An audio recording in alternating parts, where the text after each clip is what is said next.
Good morning. Are you Thelma Gilbert? Answer out loud, please.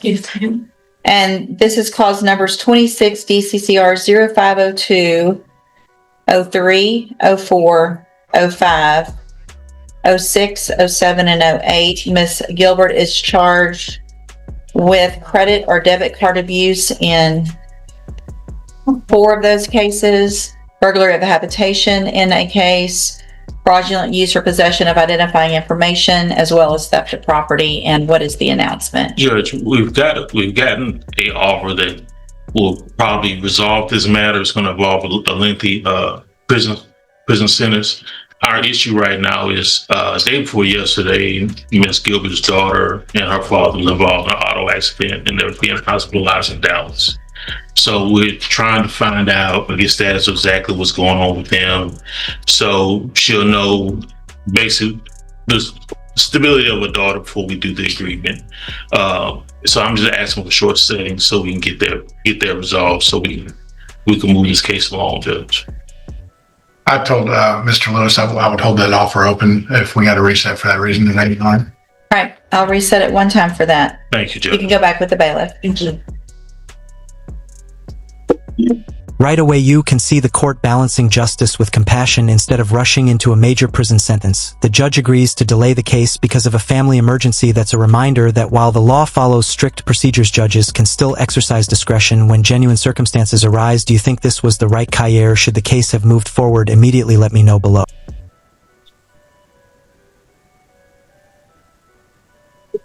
Fan, Mr. Lewis? Hold on that one. Sure. Thank you. We'll hold that. Hold on. I'm saying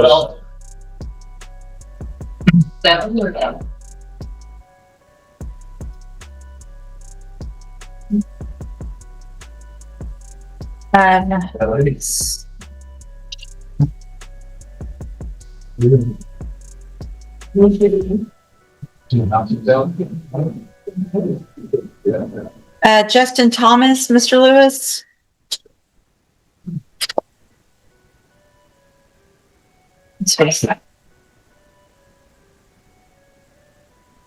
Competency. yes, ma'am. He's competent now. Yeah, we just got that. Okay, so you'll just need some time. Yes, ma'am. Let me make this finding of competency and then And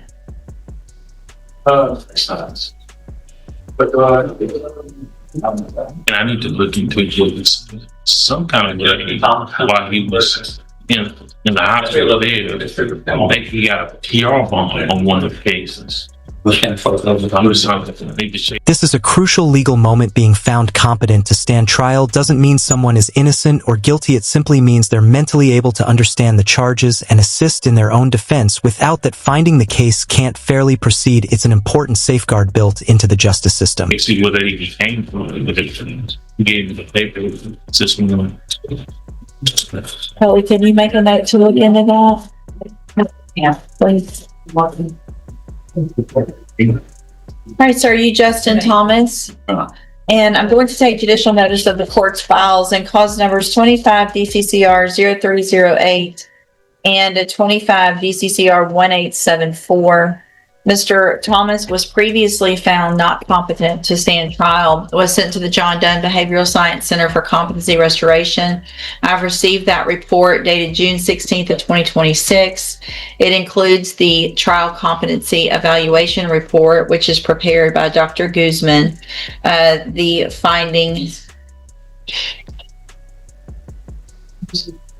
in that report is that he is currently competent, has achieved competency while he was there.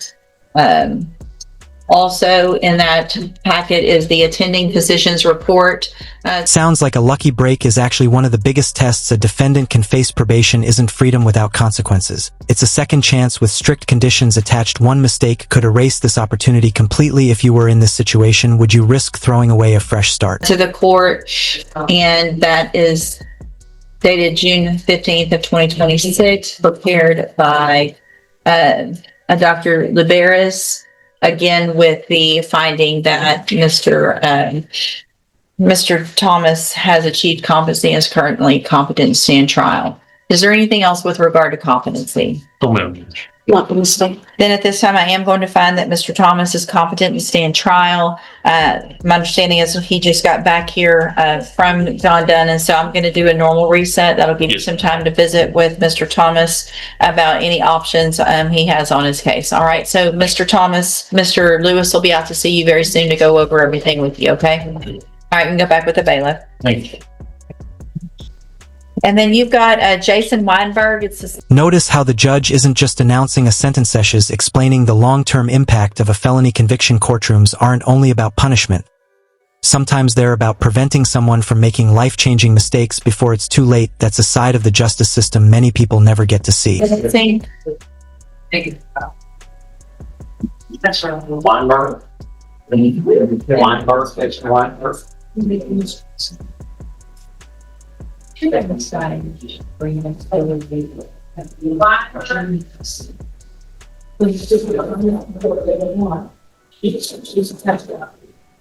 Smart for that.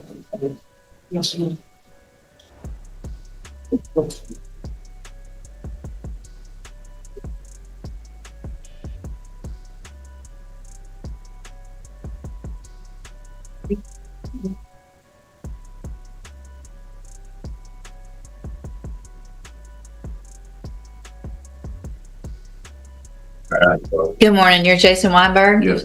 And Mr. Weinberg was previously here and entered a plea of guilty in clause number 25, DCCR 1479, to the state jail felony offense of engaging in organized criminal activity. I've received that pre-sentence report. Have you both had an opportunity to review the report? Yes, Your Honor, we have. Any additions or corrections? No, Judge. Not from the state, Your Honor. All right, Mr. Weinberg, I'm going to find that you entered your plea of guilty freely and voluntarily. Find sufficient evidence to find you guilty. However, I'm going to follow the agreement that you made with the district attorney and defer all proceedings. You'll be placed on probation for 5 years.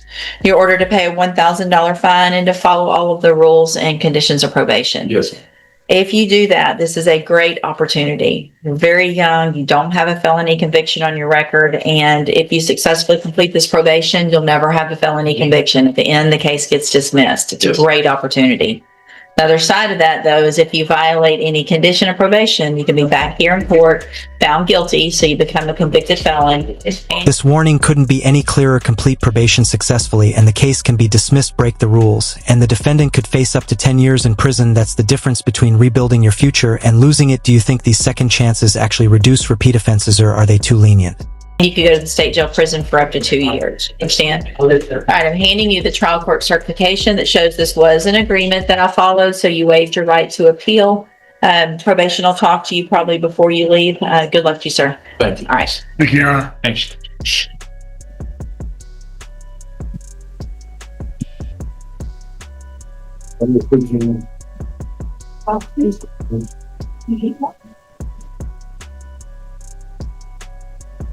I'm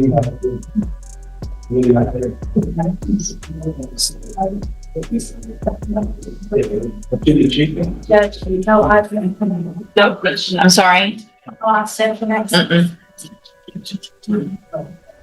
No, that was, we'll see. Since it's a state jail, she said no ISF for him. I said no, we'll hopefully not need that. Not today. So, that DeMarcus Evelyn is going to be Brittany handling that. Yes. And that's for a bond. Yes. Okay. Good morning. I'm county to come to the cooking song. I'm just going to take one back. I have to do. It is on Dalton Teach. Okay. And congratulations. I know. Thank you. Okay, y'all have a great day. Thanks, you too.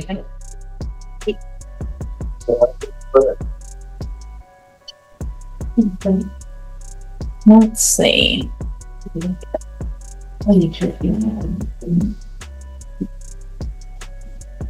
I know, usually he at least stops by.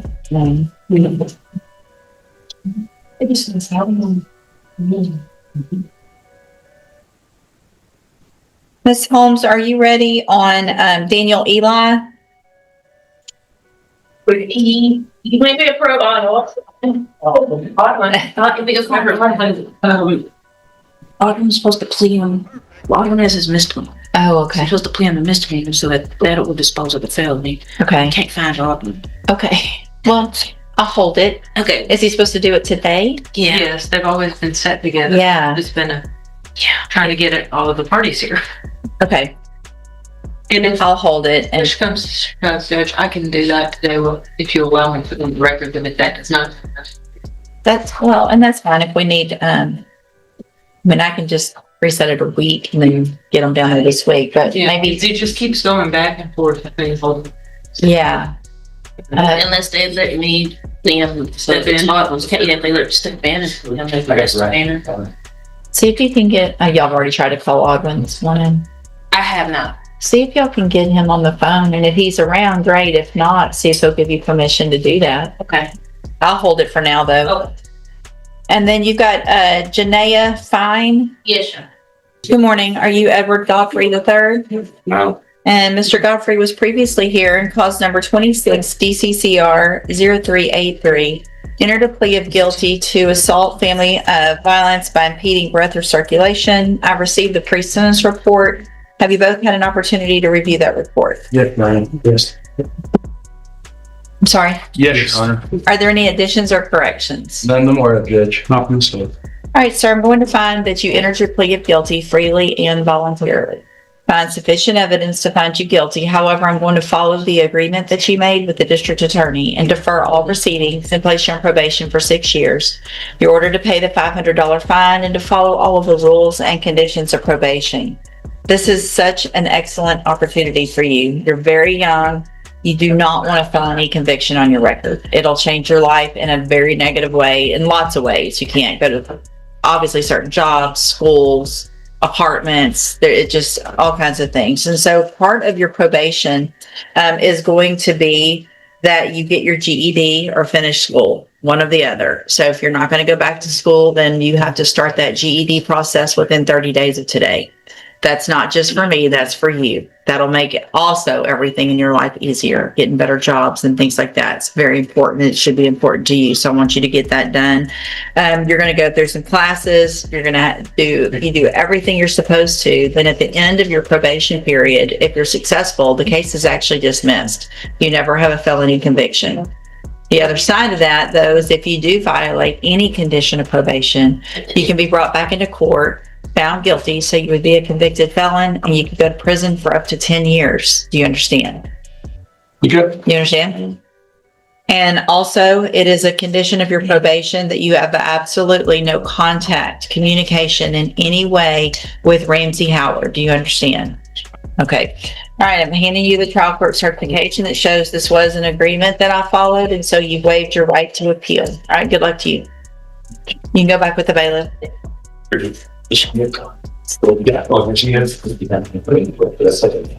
Marvin Watts, Mr. Parker.